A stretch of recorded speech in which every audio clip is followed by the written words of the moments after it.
My best friend and I had been planning this trip for years, and the time had finally come. We were on our mid-semester break and really needed this trip to unwind from the stress of college, as we were in our senior year and classes had been very stressful lately. Like me, Victoria was the only child of her parents. Maybe that was the reason we got along so well. She and I had been close friends for about 4 years, and I can't imagine what my college life would have been like without her. We were outside the dorm, saying goodbye to everyone and heading home for the vacations. We had already informed our parents that we would be spending this break together. We had our bags packed and ready, and it was finally time to get in the car, ready to go. I was the one driving on this occasion, as it was my car, my most prized possession up to that time, by the way, because it was a gift from my parents on my 20th birthday. Victoria put the address into the car's navigation system, and we were ready to go. The trip was supposed to take 6 hours, and then we would arrive at the resort where we were already booked. Everything started off well. Victoria and I were talking about the courses we took and how difficult they were. We were also gossiping about the kids and the lectures at the school, and commenting about how cute some of them were. It was actually a lot of fun to be with Victoria, and I was grateful for our friendship. However, about 3 hours after our departure, my gas signal started to flicker, and I decided to stop to refuel at the nearest gas station on our route, and luckily I found one about 15 minutes or so away, so I drove there. Once we arrived, I made sure to hurry because I didn't want to delay our trip, but as I was reaching for the nozzle to start filling up, I heard a scream behind me. I turned back in confusion only to see a guy waving a gun and yelling at me to get down on the ground. He had a scar running down the side of his face. He also had tattoos all over his face and looked downright scary. There was another guy near the entrance, and he too pulled out a gun. At that moment I looked at Victoria in alarm and she froze in fear. Then I looked towards the other 3 cars that were parked at the pumps, looking for support from at least one other driver. But then I got a terrifying surprise. The other cars were empty. I couldn't believe it. This was a trap for people like us. And being that this gas station was far away from the city, and practically in the middle of nowhere, it was logical that not many drivers stopped here, which gave them the perfect opportunity to fish for unwary drivers like my friend and I, who were embarking on a long trip and saw in this station in the middle of nowhere an oasis to fill up their tank and move on. In reality, there was no one at the station, and now that I detailed well, it looked like the place wasn't even in operation. Now I was in this lonely place with a stranger pointing a gun right in my face and about to be robbed. Watching people get robbed in the movies was one thing, but the experience itself was something completely different. It felt surreal, like it wasn't me it was happening to. The guy yelled that if we didn't get on the ground, he was going to shoot us and do terrible things to us. The man was quite specific about the things he would do to us if we didn't obey. He threatened us with the most horrible kind of violence ever imagined. So we were very scared. I dropped the nozzle from the pump and yelled at Victoria to obey, but she didn't seem to hear me. I could only see her chest rise and fall rapidly as she stared straight ahead with eyes full of terror. Victoria was prone to panic attacks in these types of situations, and I only had to look at her to know she was about to have one. The situation itself was hell, but my fear turned to concern for her as I saw how bad she was, and my brain raced as I thought about what to do. I heard the man say very violently, "Get down on the ground now or I'll fill your head with bullets." This guy was not alone. There were 2 more men with him, but he was clearly the leader. They wanted to loot the car, and they could only do it if we were not in it. I don't know if they were really willing to make good on their threats, but I wasn't going to risk it. I just wanted Victoria to be safe. I started to think about what it could be as she was paralyzed with panic and the guy was getting annoyed at her lack of response. "Please let me get my friend out," I pleaded and held my breath. I just hoped he would say yes because this was our chance to escape. He waved his gun for me to continue, and I got into the car as fast as I could, shook Victoria, and it was only then that her eyes slid into mine and I could see the utter terror in them. She was breathing fast, and I told her to just concentrate and breathe, but instead of pulling her out, I started the car in a split second and stepped on the gas pedal without thinking, leaving the gas station at full throttle. I heard the guy cursing in the distance, and then I heard the sound of a car starting up. I don't even know how I did everything so fast, but as I sunk my foot full on the gas pedal trying to get away from those thugs as fast as possible, I looked in the rearview mirror to see if we were being followed, and yes, there they were. They probably never thought I would be so bold as to disregard their threats and take the opportunity to escape, but that seemed like my best option at the time. But now that we were being chased, I prayed I hadn't made the wrong decision. "It's going to be okay," I assured Victoria, and she nodded silently. But at that moment, something metallic hit the car. This made me lose control of the steering wheel for a moment, and the car started to go from side to side like a zigzag. I yelled at Victoria to duck while I tried to do the same. Then I looked back and realized they were shooting. Holy Mother of God. The guy on the passenger side, who I assumed was a leader, was leaning out of the car trying to point his gun at us. I tried to control myself as much as I could, trying as hard as I could to be the strongest of us, but the truth was that I was shaking with panic. We didn't want to die, especially not like that. We were still too young to die, but at that moment it seemed very possible. His car was close to us now.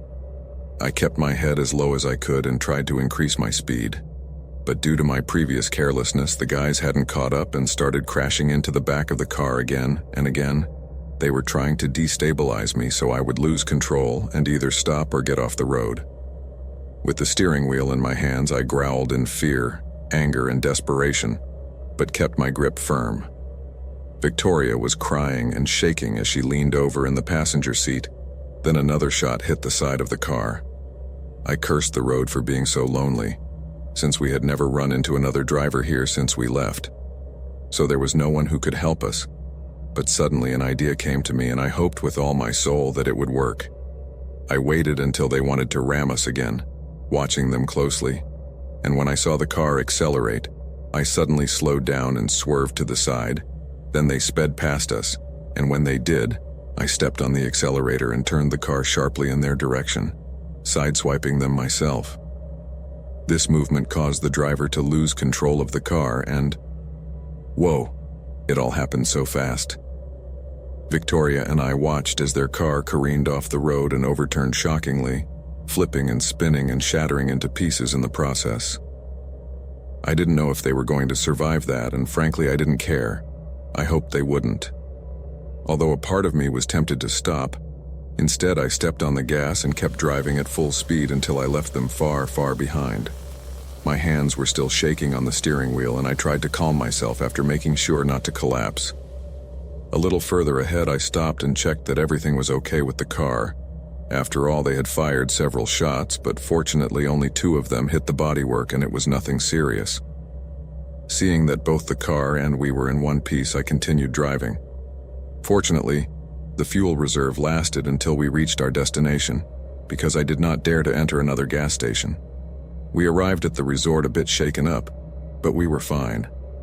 The whole incident had dampened our mood, but we decided to try to enjoy it. This was surely a road trip we would never forget.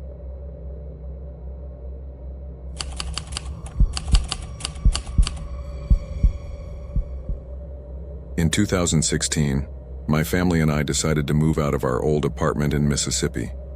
According to my parents, life was much easier there, and it had to be, because my parents had hated the city all along, and as they both grew older, they became increasingly fond of the quiet of the country. At the time, the cost of airfare was at its highest, and we didn't have much money to spare, so my parents had decided that we would drive to Mississippi. It was a long trip, but considering the amount of road trips we had taken over the years, it was definitely doable, so we packed up and started the 13-hour drive. It was definitely turning out to be a long trip, but we were halfway there and we weren't going back.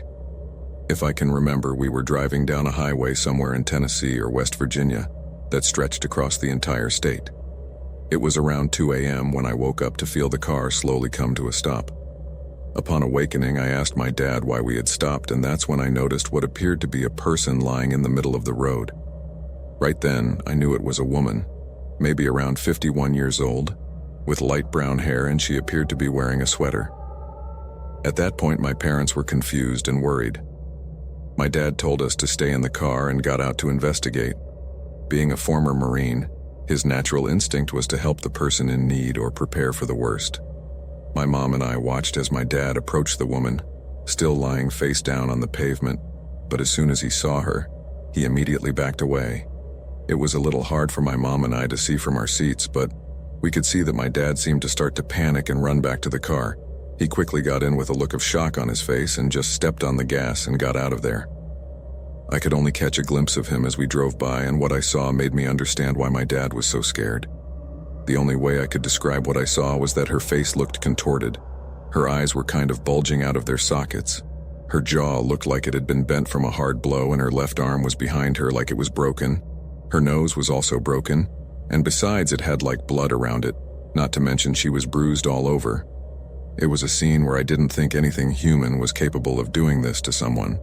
The only thing my dad saw that could possibly give an explanation as to who did this was a blue star spray painted on the road next to her. We didn't know what it meant or who put it there, but my family believes it could be a symbol to represent a group of assassins or satanic cult. I know the theory sounds crazy, but who can blame us? Another 4 hours before we arrived in the next town, where my dad was fortunately able to file a police report. Although we didn't know the exact location of the murder, we could only add that it was on a road in the middle of nowhere. I'm not sure if the relevant authorities took action or not, but I'd like to think they did and opened an investigation.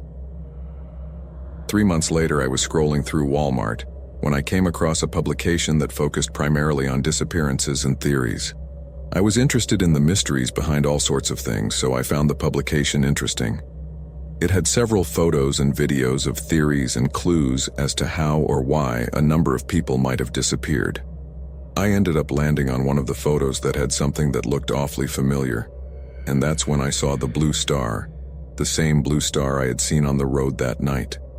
This time, someone had taken a photo of a corpse lying at the foot of a tree beside a public road, and on the bark of this tree had been spray painted the same blue star.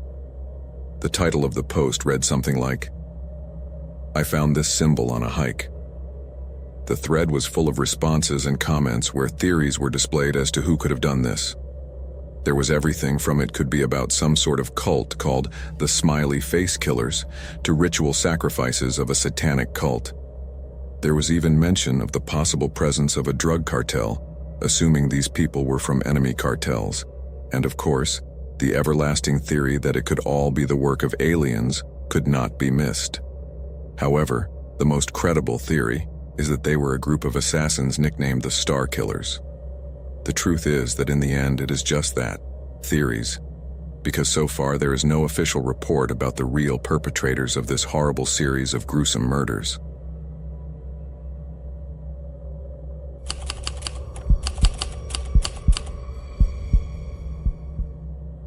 Some years ago, I was driving home on a quiet road at night. There was a road where I had recently turned off to get home, and I was still about 15 minutes away. As I was driving down that road, all of a sudden my car started to slow down and made some strange noises I had never heard before. I didn't know what was going on at first, because my car always ran great. It was only a couple of years old at the time, and I never had any problems with it. But then I realized that I had run out of gas. The light had come on earlier, and I had simply forgotten about it. My car suddenly stopped, and I felt really stupid for making such a silly mistake. How much of an idiot did I have to be to not realize I was running out of gas? My first thought was to call a friend and ask him to bring me gas. But when I pulled out my phone, I wasn't getting a signal in this area. It wasn't much of a surprise either, but I still tried and tried for about 20 minutes, but it just wasn't working. Also, it was pretty late at night, almost early morning, so even if I could get my phone to work, my friends would probably already be asleep. I knew the area very well and knew there was a gas station about a mile away. It would be about a 30-minute walk, but the weather was nice, so I decided to just walk and get some gas and then take it to my car. It was really no big deal. I got out of my car, and fortunately I had a small container of gas in the back. It was empty, but I kept it there in the car mainly to buy gas for my mower. I took it and started walking along the side of the road. At that hour, the roads were very quiet, and I didn't see a single car go by that I didn't see since I was stranded. The road didn't even have a sidewalk or anything, so I was walking on the grass, a few feet from the shoulder that surrounded the road. On either side of the road was a somewhat dense forest. As I was walking along the dark road, I noticed the lights of a car that began to slow down as it approached mine. This was a pickup truck, and it stopped next to my car. I figured they probably stopped to see if I needed help, so I turned around, looked in their direction, and thought about asking whoever was driving the van to do me a favor and give me a ride to the gas station. But then I saw a man jumping out of the passenger side of the van, and another guy got out the driver's door. But then I noticed they put what appeared to be ski masks over their faces and approached my vehicle. I was very confused, scared at the sight, and stopped walking, as I didn't want to be seen.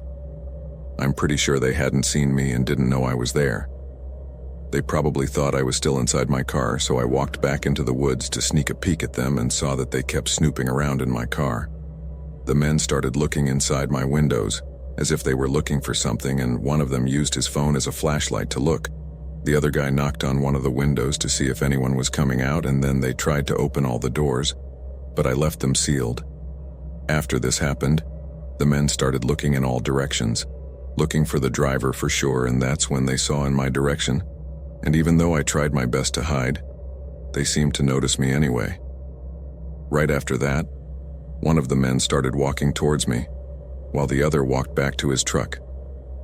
When I saw this, I turned around and tried to sneak through the tree line to continue walking towards the gas station, but then I heard the sound of running footsteps. That's when I looked back and could see the first guy running back to the truck. He got in it, and now they started driving towards me. Being clear that I now had no choice but to go into the woods, I darted to the right and went deeper into the woods with more agility than a deer.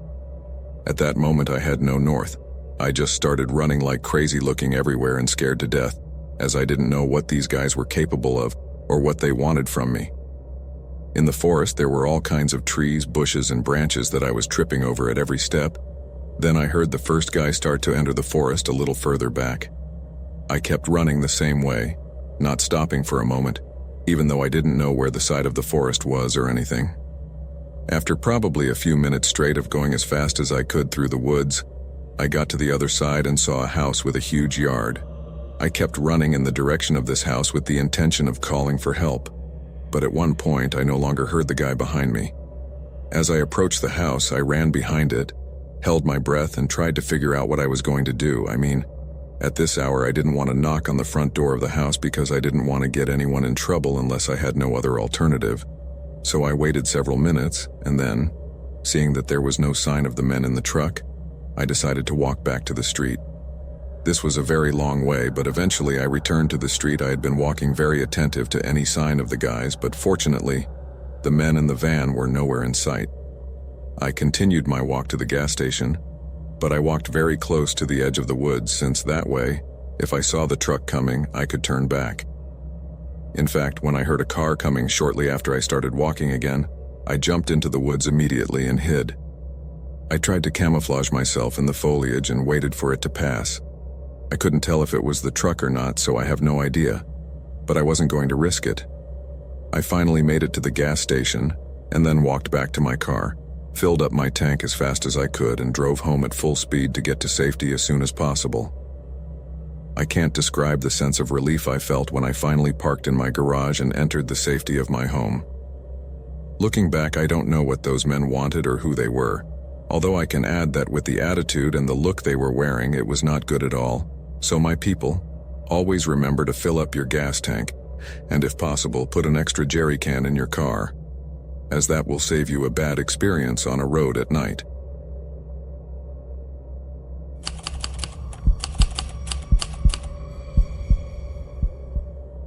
The grill of the black pickup truck filled my rear view mirror as it advanced towards me, while its headlights almost blinded me when I looked back.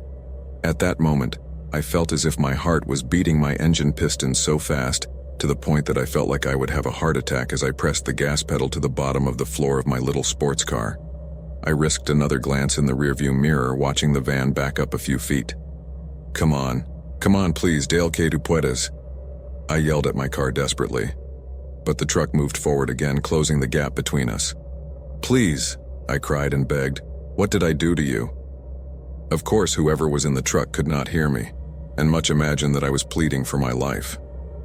My pedal was on the floor all the way down, and I looked at my speedometer to see the needle slowly climbing to 120 miles per hour.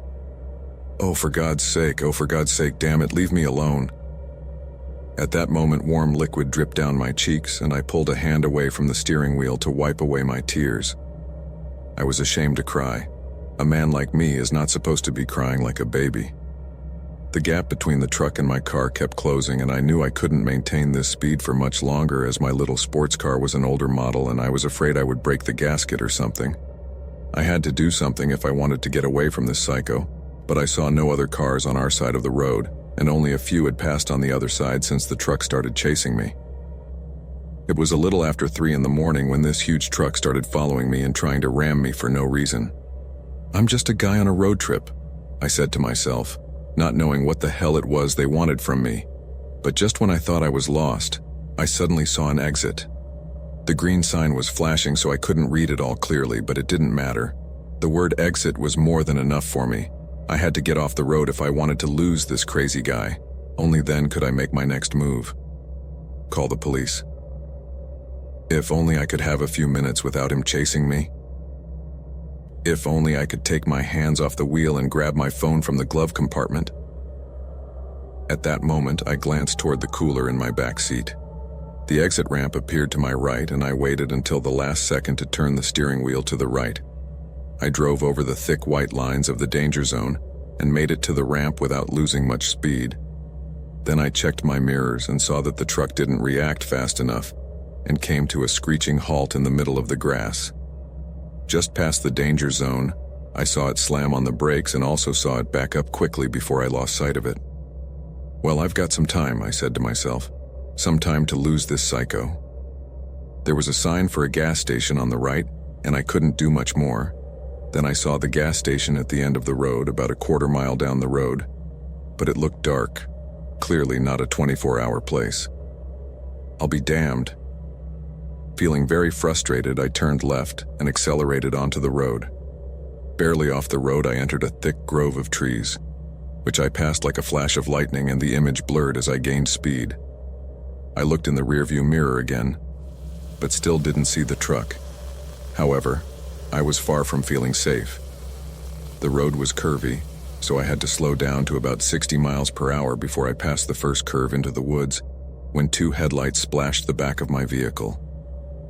"No, not yet," I cried. The tears had stopped, but I felt on the verge of losing control again.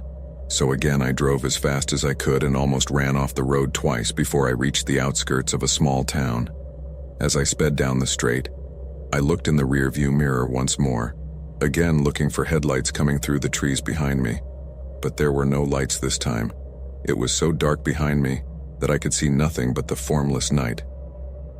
Finally, the truck had stopped following me. Holy cow. I hoped I would never have to see it again, but the nightmare was far from over. I entered the small town and started looking for a place to stay, or rather to hide. I slowed down to look, and finally pulled my cell phone out of the glove compartment to call the police and report the incident, but I realized that it was completely discharged. Well, at least I had already lost the truck. That's what I thought at the time. When suddenly an accelerating sound erupted behind me. I reflexively stepped on the gas pedal, and then looked in the rearview mirror again. Holy cow, the grill of the truck was there again. I could see it thanks to the illumination of a streetlight coming up on my left, because the driver of the truck had his lights off. The man accelerated at full speed and once again rammed into me, hitting my rear bumper and causing me to almost run off the road again. How could I have been so stupid? I screamed once more as the truck slammed into my car, causing it to lurch again. I tried to turn the steering wheel and try to steady the car, but to no avail, and ended up inevitably crashing into a small brick building that looked like a post office. The impact slammed my head against the steering wheel, and the cooler I had in the back opened, spilling its contents into the footwells of the back seat. My car came to a hissing halt, and at that moment, I cried out in despair and began to struggle to unfasten my seatbelt and flee the scene. But before I could manage to get my seatbelt outside, the door burst open. A burly man wearing a camouflage trucker cap, plaid work shirt and work boots punched me in the face, causing my head to turn to the side, then walked over to me and unbuckled my seatbelt, grabbed me by the collar and threw me to the sidewalk next to the brick building. "Hey, let me go, please," I said pleadingly. "I'm just a kid on a road trip, leave me alone." The man was big, much bigger than me. He had a black beard and bulging eyes. "You piece of garbage," he snarled, leaning over and punching me in the mouth. My teeth bucked back in an explosion of pain I had never felt before. There was blood everywhere. Then his big rough hands grabbed my neck and practically squeezed the blood that gushed from my nose and lacerated lips. Tears welled up in my eyes as my strength simply faded. But then, the darkness of the night was pierced by a festival of blue and red lights that merged with the surroundings. The unmistakable sound of a siren pierced my ears, and I heard the demanding voice of a man saying, "Drop it right now." Finally, the large man's grip loosened on my throat. "I'm the one who's been on the phone with you for the last 30 minutes, the big man said from above me. "I don't give a damn. Stop choking that man right now." The big man's hand slipped from my throat and I finally took a breath through my deformed mouth. "It's not me," I shouted at the officer. "I'm just on a road trip. He's the one who tried to kill me. You saw it yourself, officer," I told the officer in a desperate voice. "Shut your mouth, you fucking psycho." The big man snarled at me. "Get on your stomach," the cop told me as he appeared pointing his gun at me. "And you, step back and keep your hands up," he told the big man. "Oh, for Christ's sake, look in the back of his car now and you'll see I'm right." "That's him." I recognized him at a rest stop. "That's him, officer." The displeasure in the big man's voice was so evident and demanding that the cop ended up doing as he asked. Big, meddling big guy, I thought. The officer walked over to the back window of my car and looked at what had spilled out of my cooler when I hit the building. "Oh shit," the cop said in surprise and fright. "Oh, my mother, you son of a," he kept saying as he held his nose and looked as if he had seen a ghost. The officer ordered me to put my hands behind my back, slapped the handcuffs on me, and lifted me into the back of the patrol car. "I loved her," I shouted back as I climbed into the police car. The cop's knee hit my back hard, and that stopped my words, but not the tears. "She made me. I didn't want to do it. She's mine, you can't take her from me, she's mine," I shouted in despair from inside the squad car as I saw the pieces of Helen's body being taken out of my cooler. My beloved Helen. She wanted to leave me, but I couldn't allow it. It was an accident. I just wanted her to come to her senses. I didn't want to squeeze her so hard. I didn't want to break her neck. It was just an accident, but I was going to fix it. I was going to bring her back. A witch from my town could do it. I just had to keep her fresh.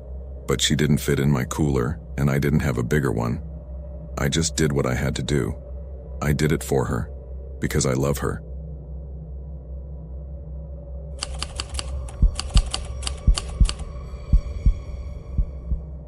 My parents and I were returning home after visiting some relatives in another city.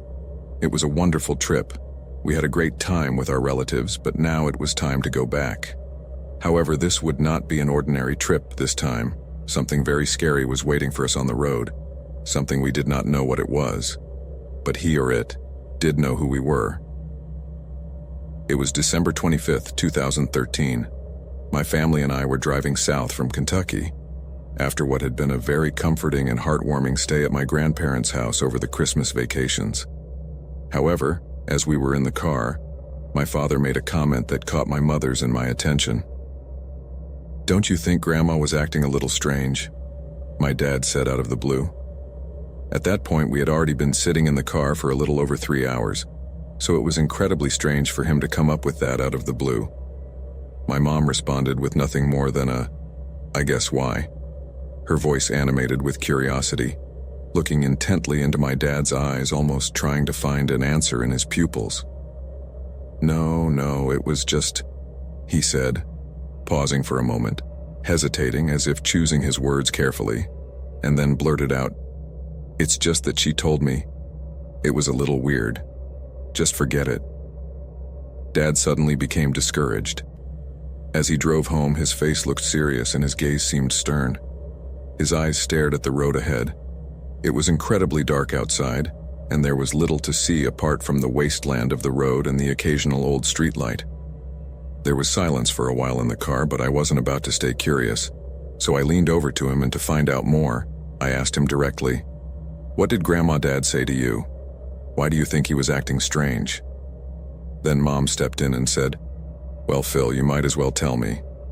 And it can't be that bad considering she's just a sweet old lady. My dad didn't even blink. He just momentarily flinched until he finally spoke. It was the night before we left you and George. George, it's me. We're upstairs getting ready to go to sleep, and I was still asleep in the living room chair. And when I got up to join you two, Grandma came in with that evil grin on her face, directing it heavily at me. I tried to tell her I was going to bed, but her smile haunted me, so I sat up thinking she would tell me what was wrong. But she just stood there looking at me with that evil grin. It gave me the creeps, but my body didn't move. I mean, I get it, my nerves were frozen with panic, but nothing prepared me for when she suddenly stopped smiling, then opened her mouth and in this sort of low, almost growl-like voice, uttered the words, "Look at the roads tomorrow, Phil. I hear most accidents happen late at night. What a shame it would be if your beautiful wife and lovely son died as a result of one. Death is such a confusing concept, isn't it, Phil? I wish we could all experience it briefly just to know what it's like on the other side, or at least for the rest of you." I sat there, trembling in terror at that macabre comment, and we both sat in pure silence for a while. I was so incredibly petrified that I simply didn't know how to react, so I walked away as quickly as I could, but his evil grin seemed to follow me up the stairs. By the time my dad finished the story, my heart was so tight with fear that I had to sit up, back up, and avoid slumping between the two front seats my parents were in. My mother, on the other hand, looked pale as a sheet. Her humorous laugh had suddenly evaporated, and what was left didn't seem to match her usual personality at all. "It's okay, Phil, don't worry, you know your mother wouldn't act that way. Maybe that's a side effect of the medication she's taking, or maybe you were just dreaming," my mom said, trying to calm the tense atmosphere that had formed in the car. But the void of meaning in her words did little to prevent the eerie and unnerving air that completely pervaded the cabin of the car at that moment from somehow dissipating. At that moment, my dad finally turned his head for a split second to try to give my mom a comforting look. That's when the lights on the road disappeared. We had been driving for several miles on a smaller road that was going to lead to the highway. The trip took us through miles of wintry country scenery, and the quality of the streetlights had been gradually diminishing as we went along, until we finally reached the point where the gradual decline turned into a nosedive and we were left with virtually no lights. Aside from the glow of my mother's phone screen and the car lights, there wasn't a single firefly. Looking up in the seat next to him, my dad's head suddenly turned toward the road and he immediately turned on the high beams of the headlights. The illumination managed to reveal certain images of reality that one does not normally see with the usual light from the streetlights. It was then that we could see a figure standing on the road in front of us.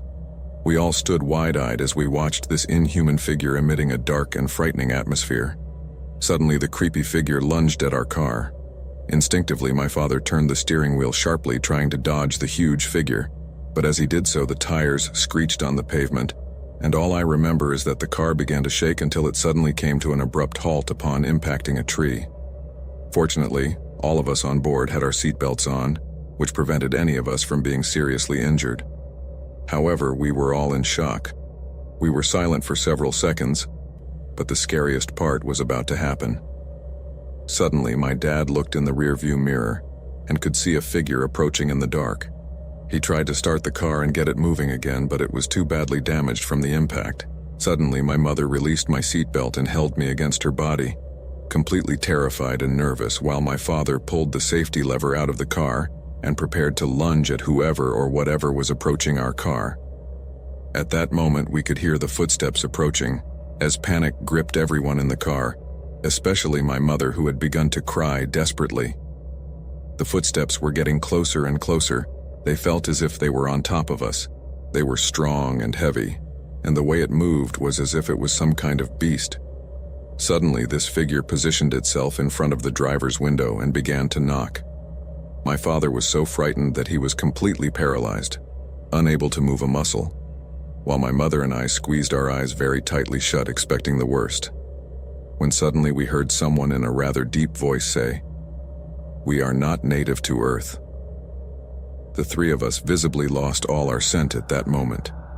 Terror enveloped us from head to toe, until I finally turned my head and could see a man standing by my father's window. This was a completely normal man who was waving at us to get our attention. It was then that my father finally unfroze and rolled down the window a bit to hear him. "Hello folks, are you okay?" the man asked in good spirits. Our fears were diminishing then. This man seemed friendly, so we were encouraged to get out of the car. The first thing we noticed was that he was a tall, burly man. My father began to explain to him what happened, and then he said, "Excuse me, but I have to ask you what you were doing standing in the middle of the road in this time of night?" We all looked at him curiously while we waited for a tow truck to arrive. That's when the man replied, "Standing in the middle of the road? No, sir. I was driving behind you when I suddenly saw you lose control of the car, go off the road into the woods and then hit the tree. I was too focused on the accident, so I never looked at what was on the road before I came to help you."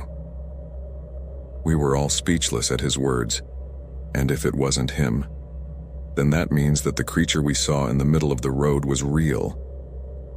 But what was that thing?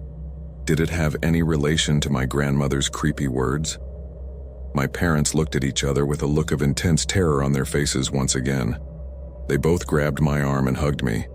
The thing or person that made us turn was still a mystery, and to be honest, we felt far from safe. We didn't want to stay there any longer, and fortunately the tow truck didn't take too long to arrive. After about half an hour of waiting, the man who helped us said goodbye to us, and we finally left. However, as we sat in the tow truck, the three of us were staring at the place where the creature once stood, and somehow the sinister words of the grandmother and the horrible figure of that creepy creature haunted us all the way home.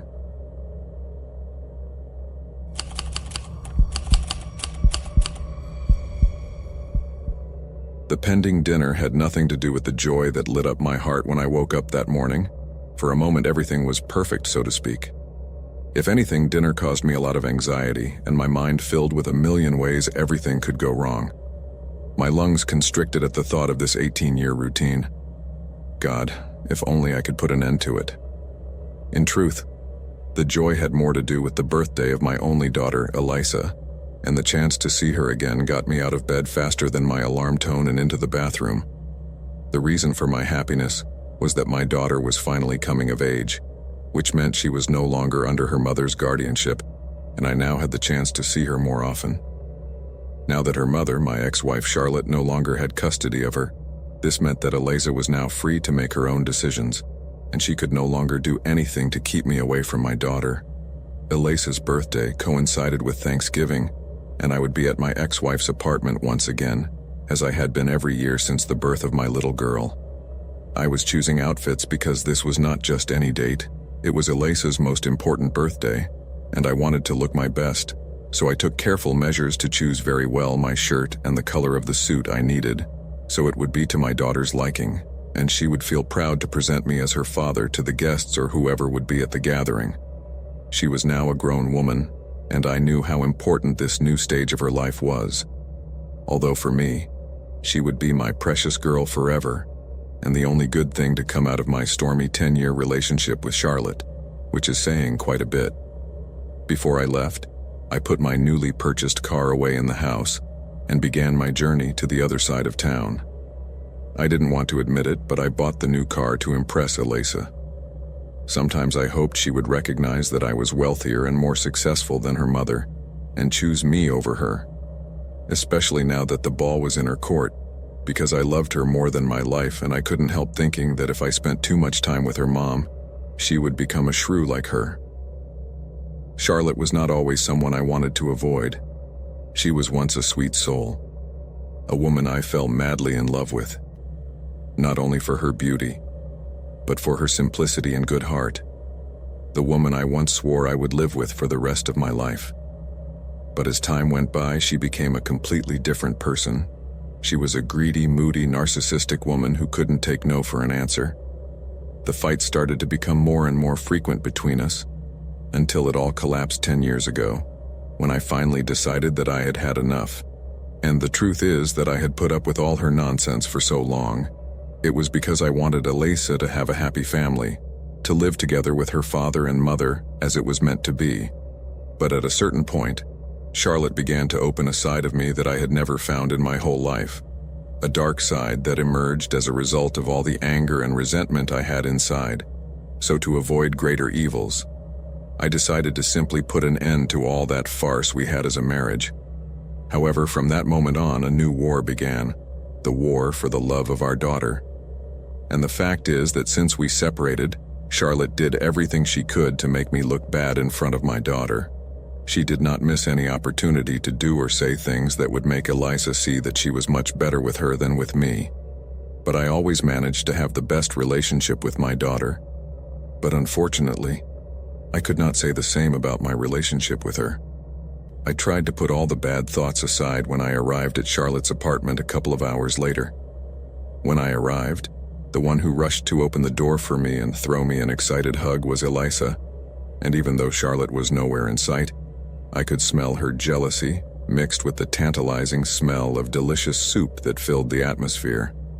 I could also hear her growl as I kissed Ela on her cheek and ran my fingers through her hair. I missed my daughter too much, and that hug was like an energy recharge for my soul. She helped me into the house, picking up the basket of dessert I brought from Thanksgiving dinner, while Charlotte came out of the kitchen a few minutes later, put a fake smile on her cheeks and mumbled a "hello," giving me a quick, hypocritical hug before disappearing again. Elisa shrugged off her behavior and began excitedly talking about the birthday present her current boyfriend sent her.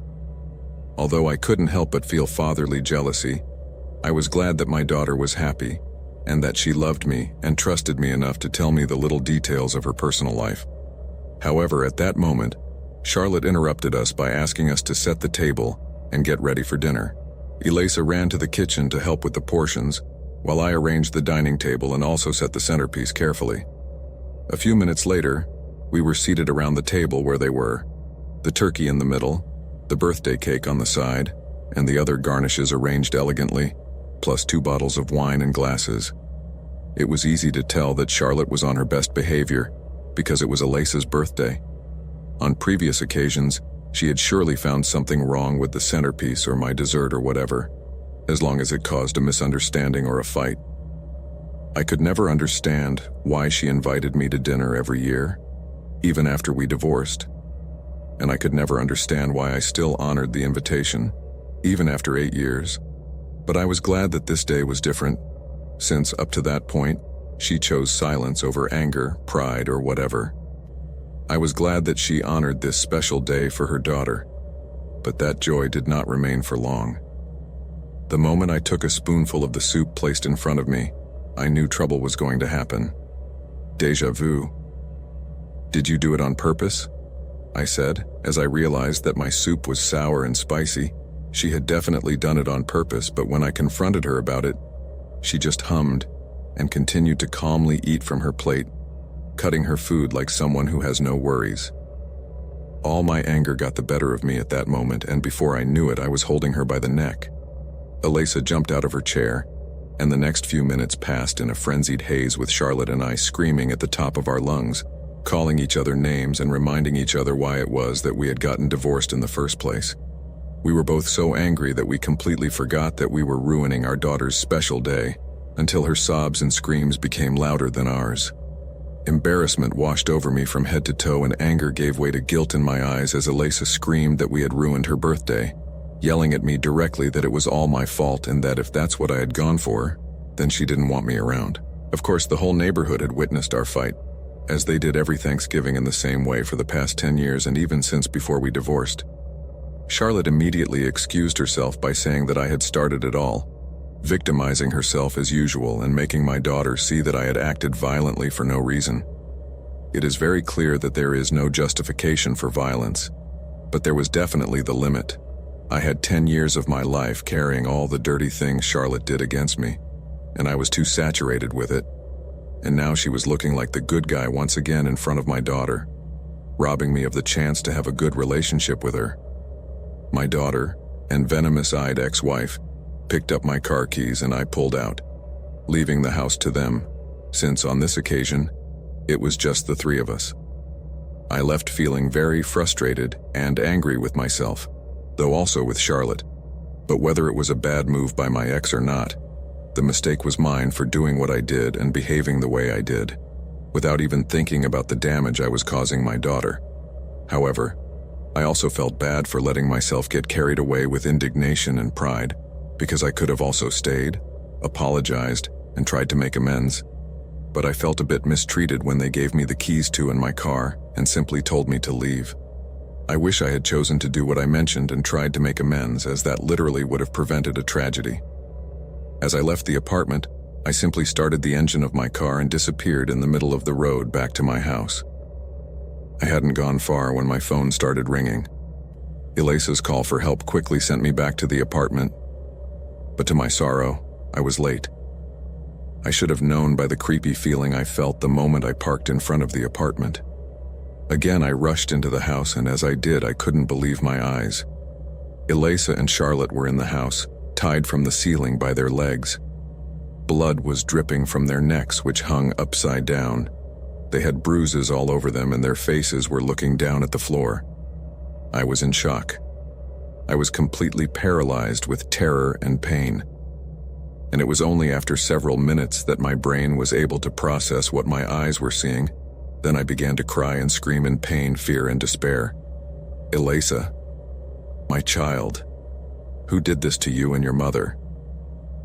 Feeling literally dying inside, I called the police, and I don't know when the officers arrived at the apartment. I only know that they handcuffed my hands and dragged me outside to a patrol car. While they were investigating the death of my ex-wife and my only daughter, I was released a few days later when the officers confirmed that I was not in the neighborhood at the time of the murder. Unfortunately, the perpetrator was never caught. The cops exhausted all leads and possible suspects, of which there were no more than 3, but soon found themselves at a dead end. Since then, I wake up every day with the image of their bodies hanging from the ceiling in my head. Living every day with that reality makes me wish I could die every day. I still tremble when I think about that Thanksgiving. If I had controlled my anger and stayed, my family would have been alive, and that guilt will haunt me for the rest of my days.